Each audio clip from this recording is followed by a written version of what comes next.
What's up, everyone? We are live. Where my turds at? Showdown breakdown. Monday night. We've got the 49ers. We've got the Seahawks. We've got an exciting game. Two really good teams. NFC West. Let's get to breaking this thing down, guys. 49ers are at home this week as 6.5 favorites right now in a game with a 47-point total. That's pretty high. It's kind of to the high side from what I was expecting. And a couple of important notes here before we get into the actual breakdown. You know, the 49ers pass defense still ranked number 1 overall in the league, continues to look really, really great. First DVOA, yards allowed, first in every ranking. 49ers run defense, middle of the road ranking as of right now. Now, it's important to note that the 49ers, again, have not played any prolific offenses. So some of these numbers could be a little bit inflated. Just a little bit. And I'll show you what I mean here real quick. But, you know, some of these numbers, not a little inflated. Now, I don't know how inflated, but a little bit. If you look at the opponents for the 49ers so far, I mean, Washington, the Rams are pretty decent. Cleveland, Pittsburgh, you know, Tampa actually had a lot of scoring. But if you look at most of the opponents outside of week 1, Tampa, where actually I think that game threw everybody off. And now looking back on it, it's actually really interesting because we thought Tampa just was bad, but it turned out the 49ers defense just really good. But the point is they haven't faced, you know, the most prolific group of offenses here. Arizona last week did put it on them, though, and mostly through the running game. So that's really important to note. Happy Veterans Day, everyone. Veterans Day is where we honor our current living military veterans. And we're all about that. We're all about that in DFS Army.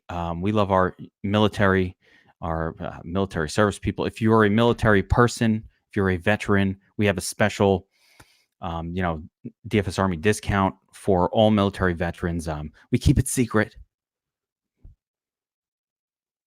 Don't want people stealing valor, but you can hit us up directly, and we'll hook that up. And some of you guys here in this Slack are probably here on that same program. I'm pretty sure I see at least one of you guys there in the comments section that I remember as a United States veteran. So thank you all for your service. Now, here we go. Let's break down this game. So, you know, we've seen this play out a few different times, these types of games, right? The most obvious situation we've got going on is, you know, we know that San Francisco is really, really great against the run, not as good against the pass, or the opposite. San Francisco is really great against the pass, middle of the road against the run. So from a Seahawks perspective, the most obvious approach would be, oh, well, you know, we're going to lean on Chris Carson here a little bit. Obvious doesn't always work, though, for trying to win a showdown. But, you know, that's what the numbers seem to indicate. Both of these teams really want to run it. I think it's really important to note on the San Francisco side, couple important things. So George Kittle is out. There's a couple of names that are going to replace him this week. Ross Dwelley is the tight end that sort of replaced him in the game last week. And we could take a look at what he did. He scored he got 4 receptions. Hang on, Dwelley. Let's get these right. Dwelley had 4 receptions last week. Didn't do a ton with them, but, you know, he was involved in the game. More importantly, the coach has said that Kyle Juszczyk is going to be sort of used more in a tight end role, and this guy really interests me as a turd that's greater than your average turd, guys. He's not your average turd. He's a robust turd. Robust. Okay? So he's one of my favorites on the slate as a whole. So, you know, it's just important to note. I think it's going to be Juszczyk that's going to be the guy. Ross Dwelley is in there. On the other side of this game for Seattle, it's a real shitstorm. You've got a few different possibilities at tight end that are going to be used. Of course, Wilson, and I believe Dickerson might come back, or somebody like that. I don't even. Of course, I got to remember that name. Last week we had Hollister for Seattle in there. Looked pretty good, man. 4 targets, 2 touchdowns. Don't expect more of that. Don't expect more of that from Hollister. I believe Luke Wilson will be back. Let's see here. I believe Luke Wilson will be back for this game. No injury designation. So, a couple turds right there. But this is just the overview of the game. We're going to break down each offense. There's a lot going on here, and both teams are very focused. Both teams have kind of a lot of turds. There's like turds all over the place. Turd explosion. A lot of it. But let's start at the top. Go team by team. And I'm doing it on DraftKings because they allow me to separate it this way. But if you look at the cheat sheet, let's see. We're looking at DraftKings right here. Some suggested captains from Josh, DFS Up North, who did not get off today from his teaching job for veteran. I don't understand that. Teachers by me are off every day, like for something. My kids are off. I don't know what the hell's going on here. Gordon, Dave will be active. He's one of the turds, my man. We'll get to him. He will be active. He will be playing tonight, but we don't know how much. So that's part of the mystery of this slate. And it's making it interesting because we have a lot more variables tonight than we normally do. Again, a lot of wide receivers being used by Seattle right now. A lot of wide receivers being used by the 49ers right now. Any one of them could win you the 100K.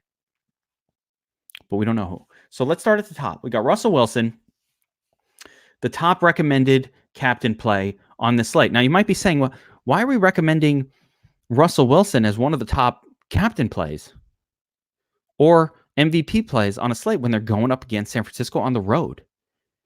And the answer is because he's fucking Russell Wilson. So he's better than great defense. All right. I don't remember too many games where a great defense was able to hold Russell Wilson down. As a matter of fact, the main thing that holds Russell Wilson down is when the opposing offense can't score. It's rarely the defense that's the issue. It's when the opposing offense can't score that Seattle will just sit back on the run. Now, it's no lock that this game is going to have a lot of scoring. I can see a definite script where it's just kind of slow and both teams are trying to run it a lot and neither are having a lot of success and a lot of drives are ending with field goals, right? That's definitely one way where things can go. But, Russell Wilson, he is a special quarterback, very much like Lamar Jackson when they were going up against New England and people are like, well, New England's been so great. But like Lamar Jackson can do things that other quarterbacks can't. Russell Wilson can too if they let him, if he wants to. So a lot of times him wanting to, them letting him, have a lot more to do with what the other team is doing. If the other team's scoring a lot, all of a sudden Russell Wilson's going to cut loose. But again, we know this is a very, very good 49ers defense. So let's not knock it at all. Okay, so Russell Wilson, top play. Who's he throwing to? Lockett and DK Metcalf are his top 2 targets. Lockett will actually have the best of the matchups coming out of the slot for the Seahawks. Now, here's where it gets interesting. DK Metcalf, guy who's out there all the time. But then it gets really interesting. So now we've got, on top of Lockett and Metcalf, it used to be Jaron Brown, but David Moore has taken over where is he? David Moore has taken over in terms of the guy getting more snaps, more percentage of touches, more everything for Seattle. He's 1,200 on DraftKings. He's super cheap on FanDuel as well. This is a turd you can get behind. Now, here's the issue. Don't get too crazy with this guy. Why? Because he'll still, cede some snaps to Jaron Brown, who again has done nothing the last few weeks.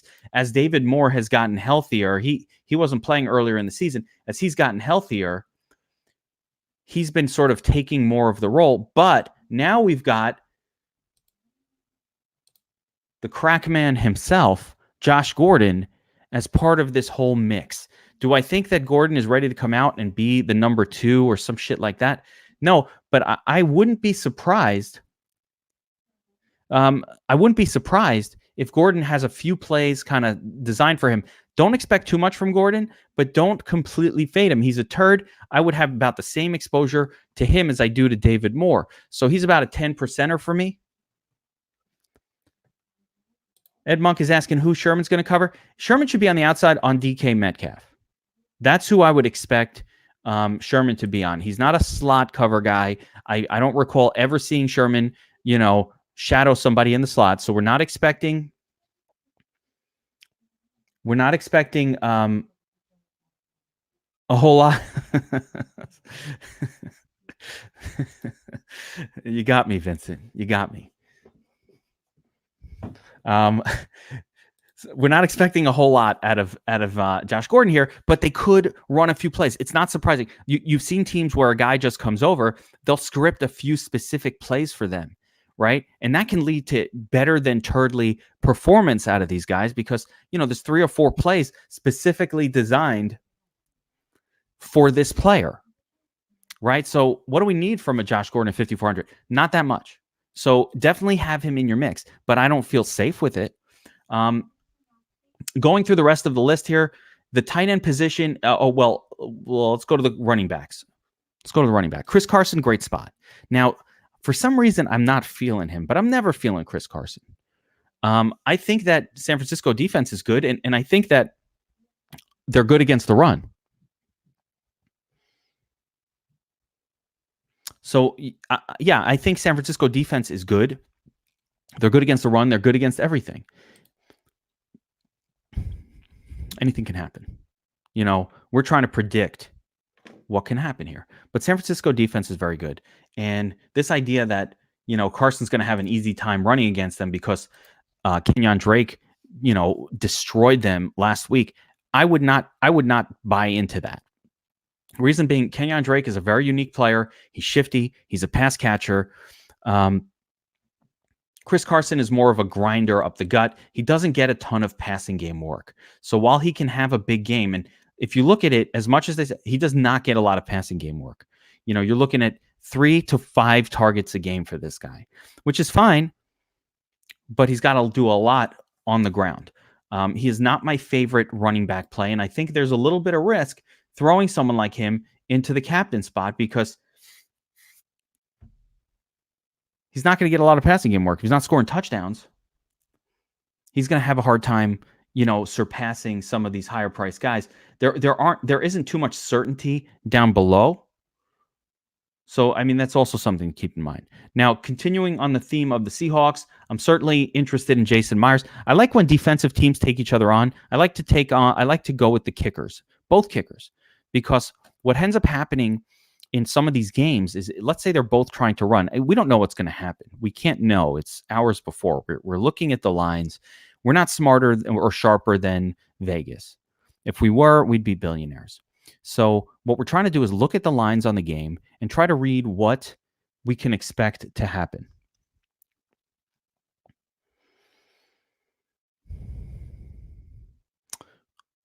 What's a reasonable assumption? And then what can happen at lower odds? Because if we're trying to win these tournaments, you're not going to win it by putting the most obvious thing down over here. You're going to win it by figuring out, okay, let me look at it a different way. Like last week, well, everybody thought San Francisco was going to just smash Arizona. What if they don't? What if they don't smash Arizona? I'm getting to the wide receivers and all of that. I think the best guy in this game, it's between Manny Sanders and Tyler Lockett, obviously, and I'm going to lean on Sanders here, but as the best play. But in terms of, because of the matchup, but in terms of looking and trying to understand how to attack these slates, if we do the most obvious things, we're just going to be doing the same thing everybody does.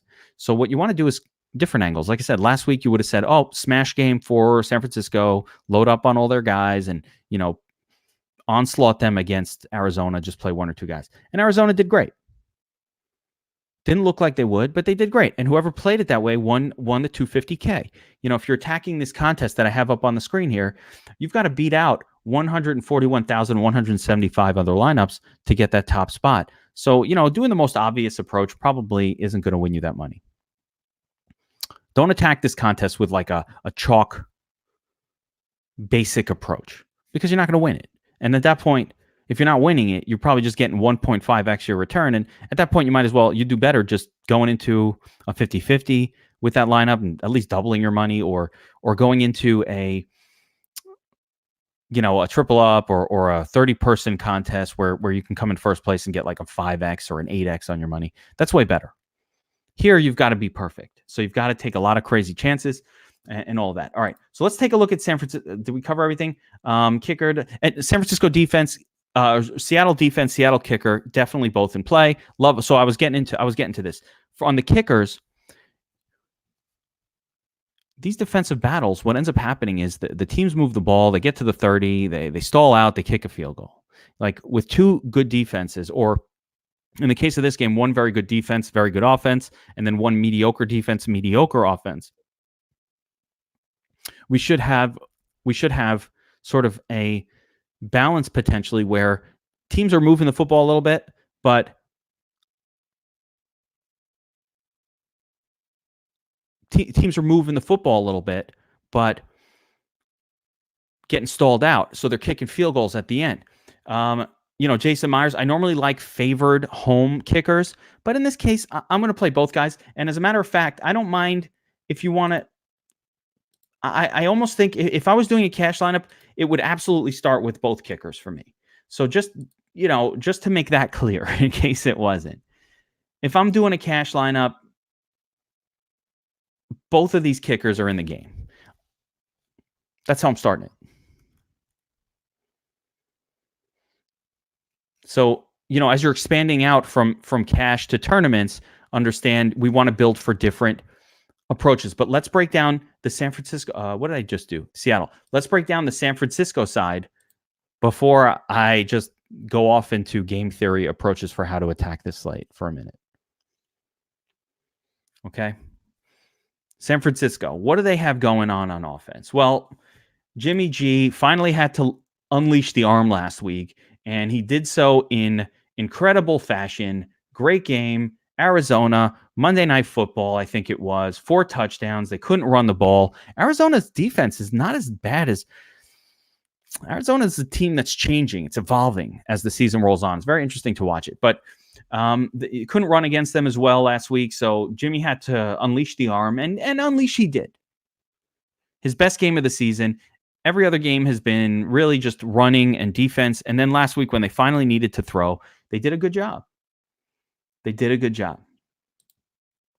Who's he throwing to? Top guy, Emmanuel Sanders. George Kittle is out.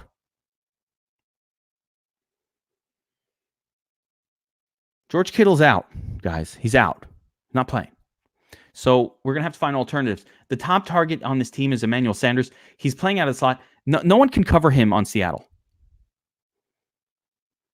He should have a great game. He hasn't been a guy that's been worthy of this $10,200 salary all season. And I find that interesting. Like if you compare him to Lockett, the fact that Manny Sanders and Tyler Lockett are the same price, look at the fantasy points per game. I mean, it's really different, and yet they're the same price. And let me get my projections going here. I want to show this because, they're the same price. Let's see where they're projected, right? They're the same price. Like, what are the projections? Manny Sanders a little bit less, but not that much. 16, well, actually significantly less. We've got Lockett projected for 16. You've got Emmanuel Sanders projected for 12. So pretty big difference there. Let's continue through, though. But Sanders is out there for every single play. I have my notes here. Just want to look down at them. After that, you've got Breida and Coleman, your primary 2 running backs for Seattle, for San Francisco. It messes me up when both teams start with an S. It's San Francisco. I'm just going to say 49ers. 49ers. The S sound is messing me up. 49ers. So Coleman, Breida, top dogs for the 49ers in the run game. We still have to get to the rest of the passing game, but Coleman really disappointed last week. And this is what he does. Crap, great. Crap, great. Got a great one coming. It's not that much different, though. If you look at his touches, 12 touches, 11 touches, just sometimes he does it, sometimes he doesn't. It's the way it goes. But Coleman continues to get most of the snap share. I think more important takeaway from last week was that Mostert was kind of phased out. He didn't do anything. So it was all Breida and Coleman, and that does help us a little bit. I don't mind one. Here, look. Same shit as last week. He just did a little bit better. I don't know why. Just did. Got a couple more yards on his runs. Why? Who knows? Both of these guys are really good. Both of these running backs are really, really good. So it doesn't matter which one you use. I think Coleman will have the greater role around in the end zone at the goal line. So that's something to keep in mind. Coleman's still probably the better play. But if you look at the salary difference here, I mean, it's really reflected. 8,200, 6,200, significant salary difference on FanDuel, on DraftKings here. It'll be the same on FanDuel. Now, who else can we rely on? So far, we've got Garoppolo, Sanders, the running backs. Who else can we rely on in this 49ers offense, in the passing offense? Well, obviously, Deebo Samuel is the other guy, okay? He's the other guy that's out there every play. He's not doing anything crazy special, but it's Samuel and Emmanuel Sanders who are the pair that are out there all the time, okay? Beyond those two, it becomes a shitstorm of turds. Now, who are some of them? Ricky James, he's out there a little bit. He gets some. Kendrick Bourne, I believe he had a touchdown last week, but one target, one touchdown. Everybody talks about Pettis. Pettis is no better than Bourne or Ricky James.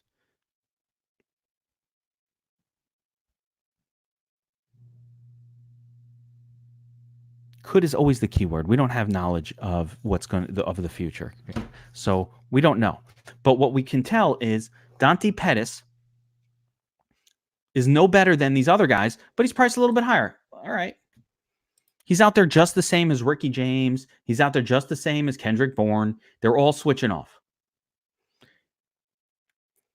Now, we also heard from the team that you're going to see, and this is one of my favorite turds. Here we go. Two great turds. We got the tight end position. Who is going to replace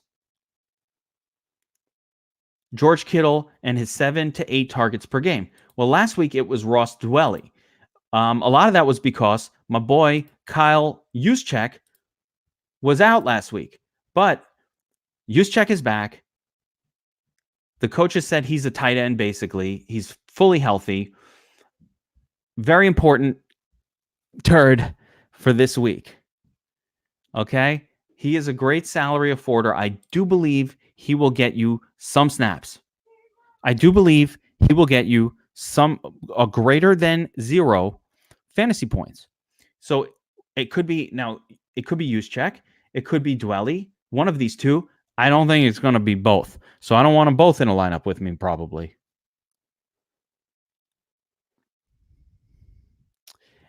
And Michael is right. So I'm just looking at some of the comments here.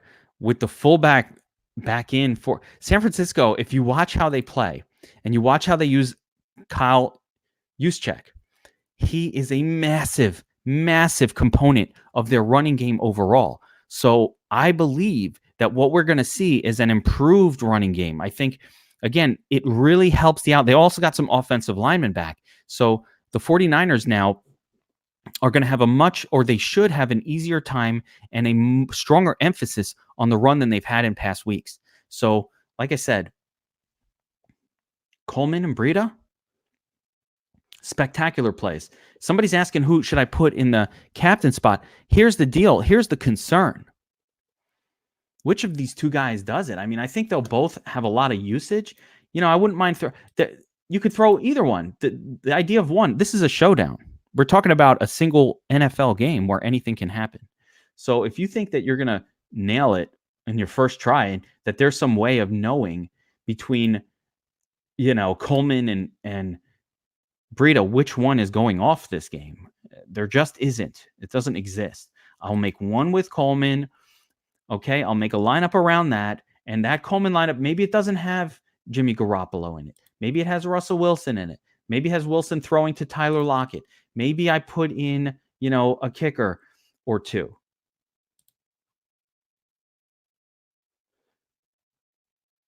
Maybe I've got my cheat code guy in there. Now maybe instead of a kicker, I want to spend up. These are little approaches that you could do with each lineup. It's not going to work every time. Deebo Samuel is the other guy for San Francisco, if I didn't mention him. So we go something like that. It's a lineup. It fit together. No kickers in this one. I like kickers. No kickers in this one.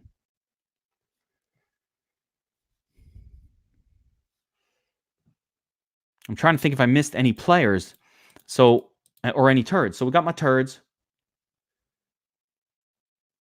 All of the secondary or tertiary wide receivers for San Francisco are turds. Pettis, James, and Bourne. David Moore, Josh Gordon, turds. Playable. These are guys I want to mix into my lineups, but never more than one. And you hope to catch on the right one. One of them is going to have a big game.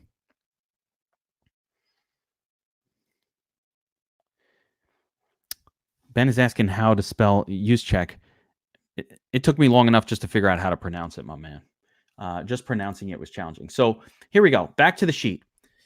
Recommended captain exposure on DraftKings. Wilson, Jimmy G a little bit, some Lockett, some Sanders, a little Coleman, Carson. I'd throw Breida in here as well. If you want to go crazy, get silly, nutty, you could put a kicker on the favored team in there. So the kicker for, the hell's his name? Chase McLaughlin. I mean, I don't like a new kicker. I'm a little nervous about a guy who was just signed off the street.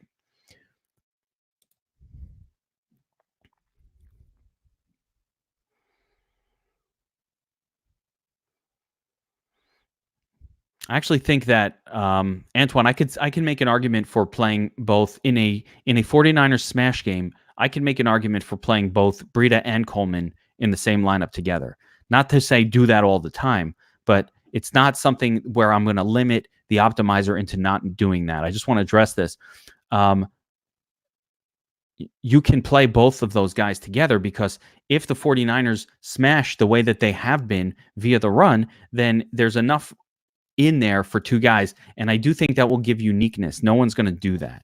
So I'm always looking for things in my showdown lineup that make it a little unique. Like, for example, playing a defense. This is a big Josh DFS up north spot. Playing a defense against the player you have in captain has been in the winning nuts lineup 17% of the time, going all the way back to when NFL showdowns have begun. And the beautiful thing is most people won't play it. Dr. Two Green is asking about a 49ers tight end in captain. Kyle Juszczyk or Ross Dwelly, I guess. Was it Ross Dwelly? If I don't see it in front of me, I can't remember it. Yeah, Ross Dwelly. I would say no. I wouldn't do that. I wouldn't use a tight end from the 49ers as a captain.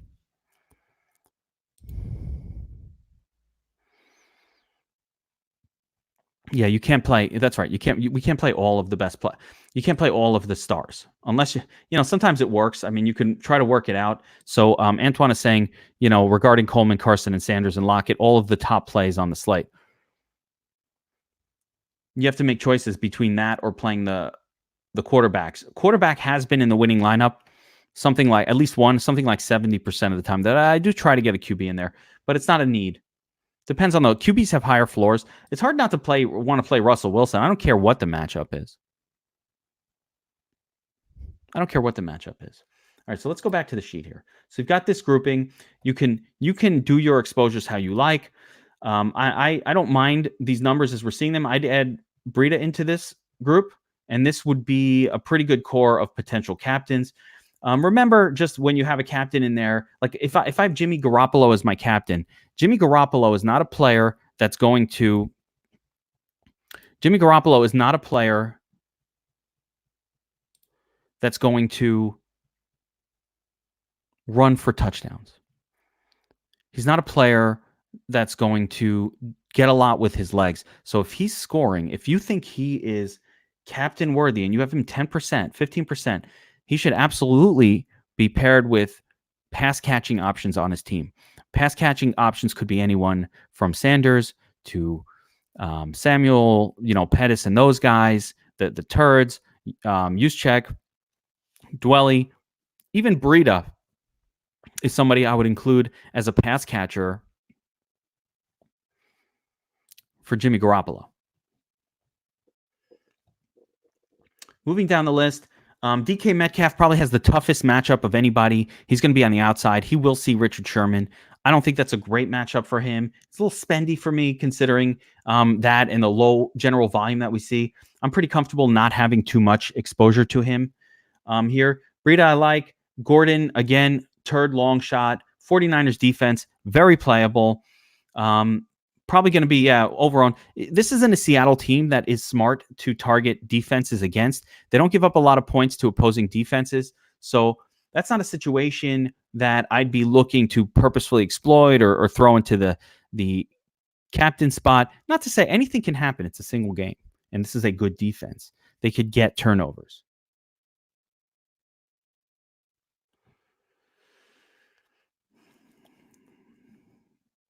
Debo's a good spot. He's getting all the snaps. Somebody's going to get those Kittle targets. We think it's going to be Juszczyk or Dwelly. It could be Debo.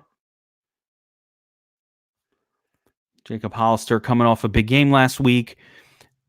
Definitely playable here. Going to have turd exposure. 5 to 10%. I agree with that. Goodwin probably not going to be active today. I wouldn't worry about him.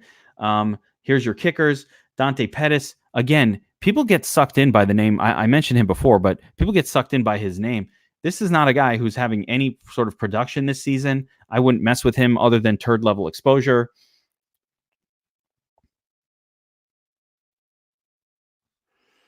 Seahawks defense, sneaky playable. I really like Seahawks defense. And I can see here that Josh likes them a lot as well. Gave them 4 stars. And the reason is because no one's going to play them. San Francisco's at home. They're perceived as the better team. But San Francisco's offense is not great. Their defense, spectacular. They haven't needed to be great. They could be great. But, Jimmy Garoppolo, he's been a little bit all over the place this year.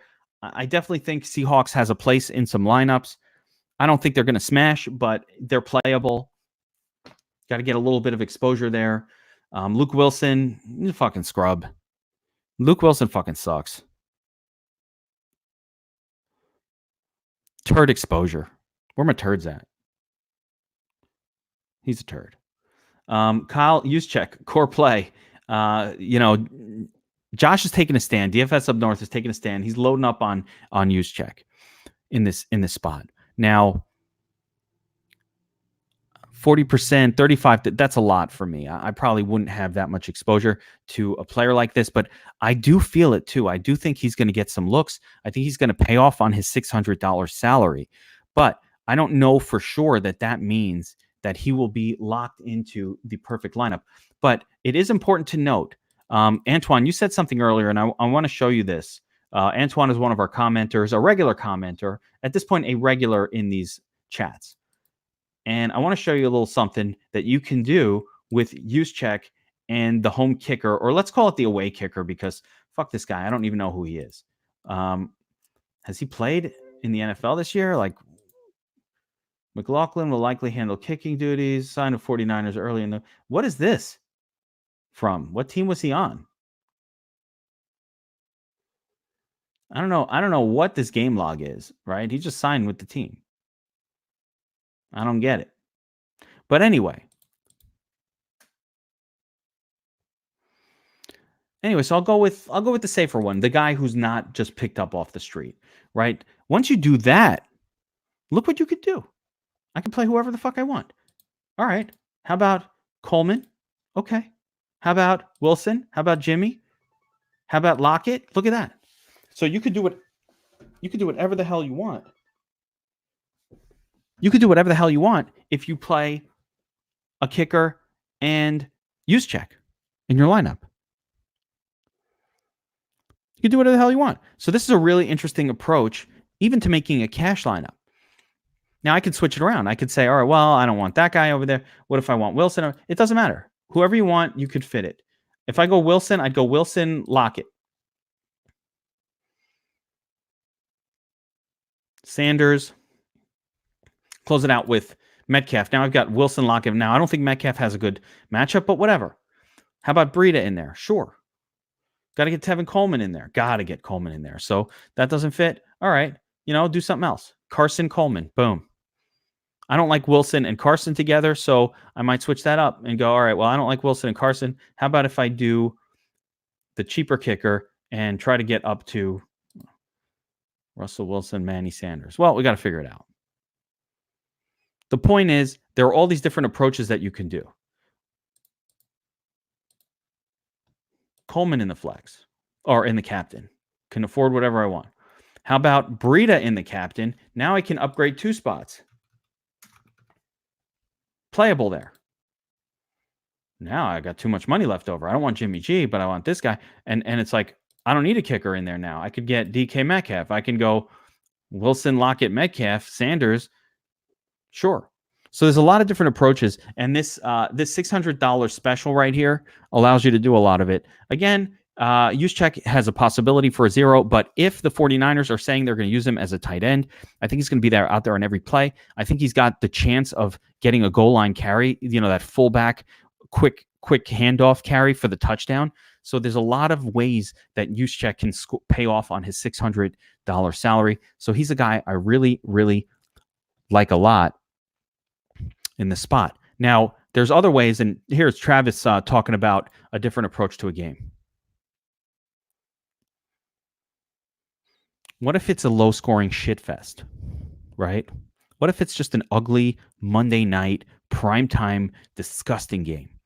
Now, every one of us has seen that like so many times already this year. It's, primetime games and whatever. What do? Well, you can go. I would never go both defenses and kicker. I mean, this is a little too much, Travis. Too much. But kicker, defenses can load up on that. 2 kickers, a couple of defense, and just hope that the game is just low scoring and disgusting. It's almost never going to win, to be quite honest.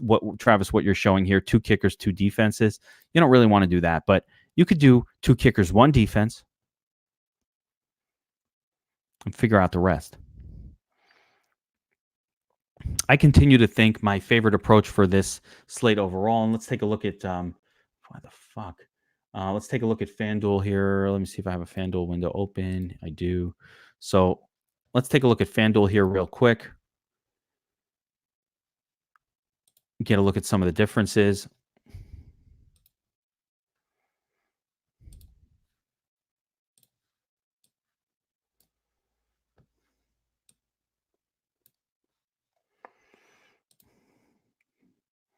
How do you not max out the pooch punt every time? But on FanDuel, you could put whoever you want in the MVP. So if you look here at the FanDuel breakdown, you'll see it's pretty different. You want to go with the highest projected guys in the MVP and then take some shots on some, running backs, basically, who can score touchdowns and blow through these projections really, really easily. So once again, Wilson stands out as the top play. Again, even though the matchup isn't great for Russell Wilson on paper, it doesn't matter. Doesn't matter. Matchup doesn't matter. He's Russell Wilson.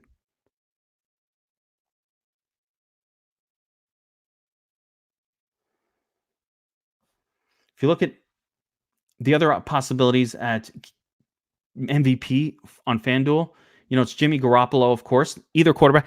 FanDuel is all about quarterbacks and running backs. We need touchdowns. Now, you're going to ask, why isn't Tyler Lockett in this group? You could put him there, but just understand this. The only way Tyler Lockett outscores Russell Wilson in this game is if Wilson's pretty much only throwing touchdowns to Lockett. If he throws a touchdown to any other player, there's chances are it's going to be Wilson. So that's why you don't see too many wide receivers here at all. Same deal with Manny Sanders. It's very possible that Jimmy Garoppolo throws 3 touchdowns to Manny Sanders in this game. So let's put him in there. But at what level? 5%? What are the odds? What are the probabilities of that happening? Right? Let's see, guys. I have the numbers. What are the chances for somebody to score 2 touchdowns in this game? Here we go. Sanders plus 650. It could happen. Okay. It's not out of the realm. Let me get you that. Let me break this down. I'm going to give you the actual odds here. Okay. I want this to sink in because probabilities are so important and people don't understand what probabilities are. So I wish these numbers were more accurate, but right now, if you wanted to bet, you can only bet, you can make money if this happens. So DraftKings is giving us the ability to bet on Coleman scoring 2 touchdowns, and they're giving us plus 350. So if we bet $100, we'll get back our 100 plus another 350. That's what that number means. Now, when it comes to the implied probability, they're saying there's a 22% chance ish when, and you can adjust that for the VIG. In other words, they're making a margin on this bet. But according to this, they're giving you 22% odds that Tevin Coleman scores 2 touchdowns. Contrast that with Matt Breida at plus 900. Breida is only getting 10% odds that he can score 2 touchdowns. That's very different from 22. It's only 10%. Right? It's a good return on your money. $100 gives you your 100 back plus another 900. That's not bad. Who else has a chance at 2? Sanders, Carson. It's interesting for me that Carson is also plus 800.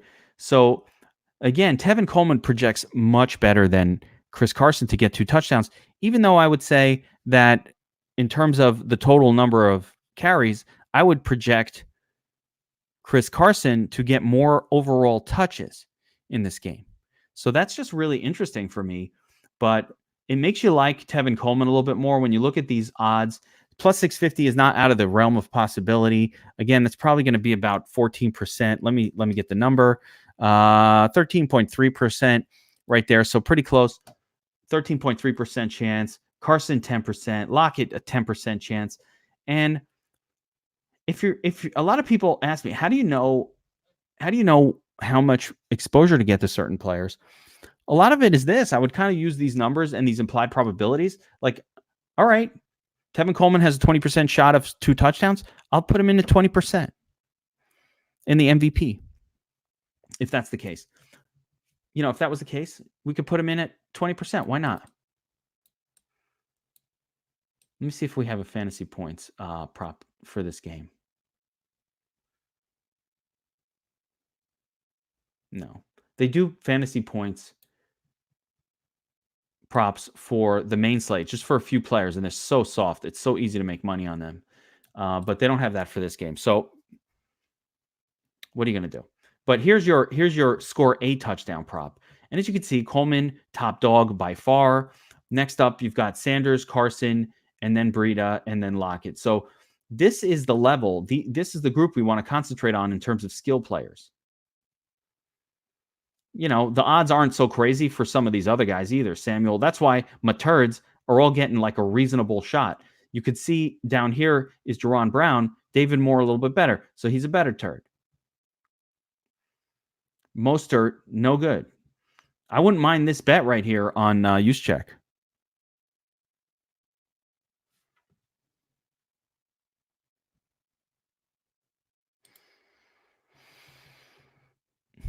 I highly doubt that, Eric. I highly, highly doubt that Lockett comes anywhere near what he did last week.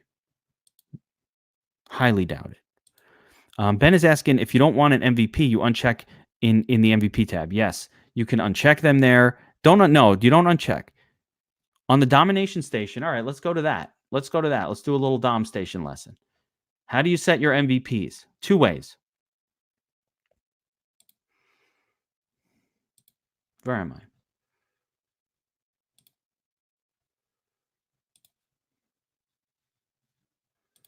How do I set my MVP? I click over to the MVP tab and I set my exposures where I want them. So let's say I decided I want 20% Russell Wilson.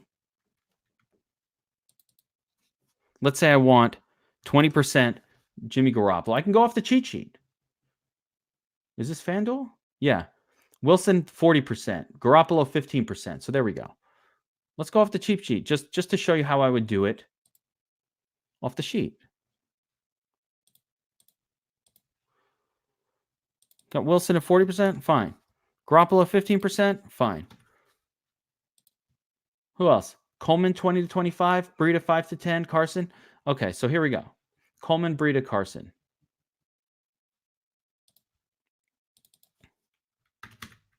Wait, let's lock it to one over here.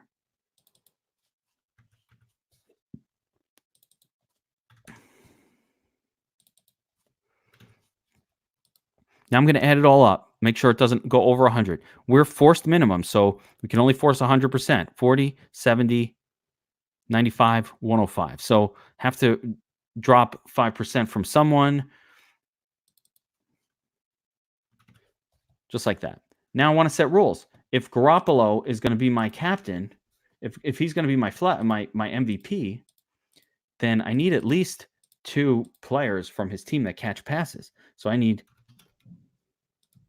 guys who catch passes in the lineup. This is FanDuel. If he's captain, that means he's throwing it to these dudes. One interesting note on captain or on FanDuel is the new kicker for the 49ers is not in the player pool. So he's not missing. He's not in the player pool. So there's no kicker. Robbie Gould is the only kicker in the player pool on FanDuel. Obviously, he's not playing. So it's one less decision we have to make on FanDuel this week, guys. Yes, it has to add up to 100%, Ben. So you control it completely. There's no reason to allow the Domination Station or the optimizer to control you. You want to control it. Jimmy Garoppolo, Breida. Who else we've got? Debo. We've got all these turds now. We've got turds. Fucking turds. Who else? Sure, he's playing tight end. Who's this other guy? Ross. So we've got all these guys that are potentially the stack with 2. Now, I'm a big stack with 1 guy, but just for the point of this video, you could do a stack with 2. Now I'm going to run it. That's it. Oh, we got a lag, of course. I don't satisfy my own requirement. Guys, quick note. Pro tip. To satisfy the requirement, you could just set any 2 customizations. So you can set max exposure below 100% on 2 players, and it will run. It has to be in the flex. So now we're running lineups, and you get a chance. The captains will go exactly as we outline them, and you start to see who pops up in the flex a lot. What am I on? FanDuel or DraftKings here? Oh, of course. Anyway, I thought this was FanDuel, but here we go. My turds at. That's right. So we've covered a lot of the turds for this slate. Let me just go back to the cheat sheet. We covered DraftKings. We've looked over FanDuel. Just a general strategy note. You know, you can see here the turds. You want to keep them low. But like, again, use check allows you to afford whatever the hell you want. Which is why Josh is so high on him. We want to focus on players who are getting a lot of touches. So Deebo Samuel out there all the time. Seattle defense, not very good. So that's the spot where we can really get our comfort level. I think Coleman and Breida, one of those 2 guys is going to have a great game. Maybe both of them. Don't be afraid to play them both in your lineups together. When it comes to the passing game, I think the 49ers offense will be fine at home. They'll be able to do whatever the hell they want, and not having George Kittle there kind of opens up just more targets for the other guys that normally aren't there. So you're getting some bargain pricing, really, really values much more so on that side of it. Let me get one last look at our projections here. I just ran. I thought I was running FanDuel. I ran DraftKings, but so the numbers came out really different. But could see here, just based on the projections, you're getting a ton of this whole general group. I'm going to raise up my projections for Breida and Coleman. I'll get less McLaughlin, a little more Myers. This is a turd. I wouldn't have more than 8%. So I'm going to start, the way I go through it is I just start to set my maxes. This is another turd. We'll go 7%, 5% kind of turd levels on these guys. Use check, we're going to have to bump up a little bit. So sometimes you got to do a little bit of your own thing. I'm not expecting anything at all from Rashad Penny, but you never know. Benjamin's asking, would you say 5, man? I need both QBs on FanDuel. I don't know that I like to generally try to get both QBs in on FanDuel. That's the best way to go, or running backs. But I certainly think Wilson is the guy you definitely need. With San Francisco, they can lean on the run. So you could just go, let's say you got the turd in here that allows you to afford whatever you want. All right, let's say we do that. I can afford whoever now. So now it's a question of, do you want to put your running backs in here? Coleman? Do you want to put Breida in there? And then just go Jimmy G? I mean, you got a lot of money left over. You don't have to worry about it. You can go Carson. So now I got all the running backs. I got a crap guy in here, but I don't even need that. So if you're doing that, you could you don't need the turd. Look at, get a good player in there. What's wrong with that? Now, let's say you don't think Carson is going to have a big game. I never think Carson is going to have it. I never think he's going to have a big game. I always think he's not going to have one, and then he does. But I never think he's going to have a big game. If you didn't, you can do something else. I don't like Metcalf over Carson. He's not a cash play. He's in a bad spot. But, if you wanted to get both quarterbacks in there, and I don't blame you if you do. I don't think it's a need, but if you did, it's not that nice. It's not that pretty here. I would want to get Myers. Like, this would be the perfect alignment: 2 quarterbacks, 2 running backs, and a kicker. Doesn't work. So, now you got to figure it out. You almost have to go Coleman, kicker, and then Debo or some Debo, or I don't love Debo, but I mean, that's why you might have to go. So there's a few different ways to approach this. I think I wouldn't go 2 quarterbacks, 2 kickers. I think I'd rather use more running backs in this game, but who the hell knows? Let's see what happens if I just raw run the Domination Station. I'm just curious here. Let's do one raw run. If you guys want to see what it looks like just based off the projections with no manipulation, I'm always curious as to how that looks. I don't trust it. It's not something I'm going to use, but if we just did this with no manipulation, who pops up? Wilson, Samuel, Breida, Carson, Garoppolo. So there you have it.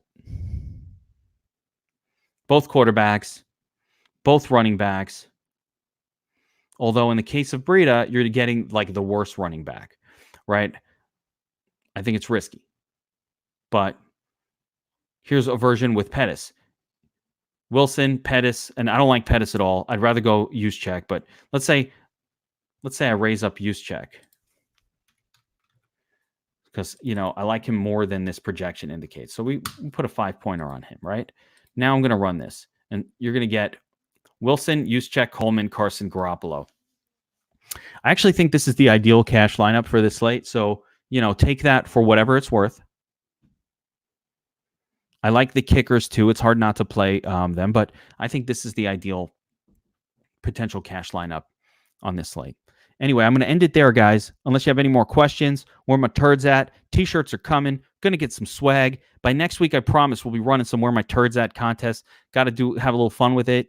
Loving these showdowns. Let's crush it tonight, everyone. Remember to like and subscribe to this channel. And if you sign up for dfsarmy.com today, and you're a military veteran in honor of Veterans Day, email us first at ffootballgeek@gmail.com. Let us know that you're a veteran of the United States military. We have a special discount only for active duty and veterans of the military. That's nothing special for today. We do that every day. We love our veterans. Thank you for your service. We're called DFS Army to honor our veterans. We have a lot of military as part of our staff. And just in our crew. So it's really interesting. Love this day. Very important. If you're not a DFS Army subscriber and you want to just check it out, you can use my code GEEK. When you sign up as a VIP, you get 20% off. It's awesome. $39.99 a month after the code, and you get everything that we do. We're not like other sites. We don't nickel and dime you. You get all of our DFS content. You get basketball, football, baseball, NASCAR, MMA. We got the best MMA crew there is. Our NASCAR crew is ridiculous. Golf, every sport, college football. We got it all. So come check us out. Join the winning team. That's all I got to say. Look at the top of your tournaments. When you see all those DFS Army avatars, there's a reason for it.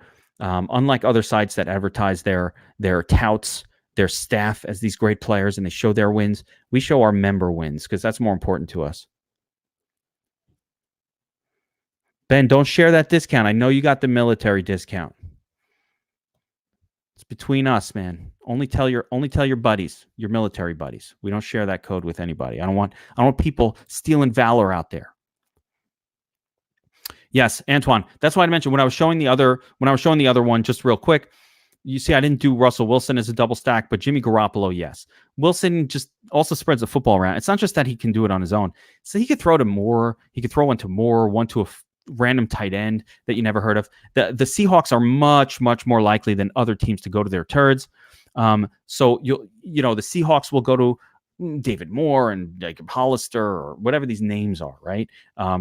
That Luke Wilson catches one. So he spreads it around to the point where it's really hard for any one player to generate a massive game. And if you look at the target totals for guys like Lockett and DK Metcalf, outside of last week, which was an anomaly against Tampa, they never get more than 7, 5, 6 targets. The target numbers aren't that high.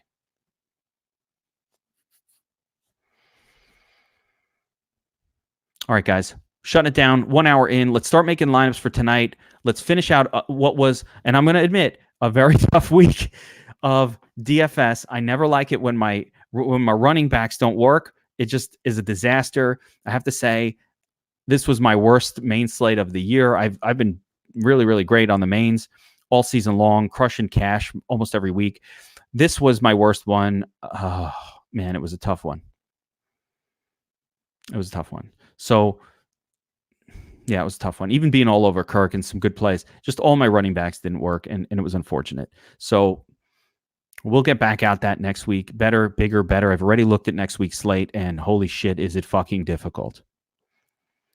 Next week is and I'm just talking shit now, it's the end of the thing, but next week is the King of the Beach round 2 qualifier, which I am in. Yeah, Cooper Kupp. Bad play, Browns. Bad play, Cooper Kupp this week. I didn't play much of him, but he was not a good play. 0. Next week is the King of the Beach qualifier, part 2. And I'm in it. So of course I'm like, fuck, I want to start really working on my, essentially what is a cash lineup, what I'll put in that thing. Yeah, the way that contest works, there are 200 people who qualified with a $10,000 part 2 ticket. So we're all in the second part of this contest. Of that group, 75 will move on to part 3, which is a live final that takes place in Miami. Bienvenido a Miami. So I'm about to go. Listen, I want to go to fucking Miami really bad. I told my kids that we're going. So, way to set expectations.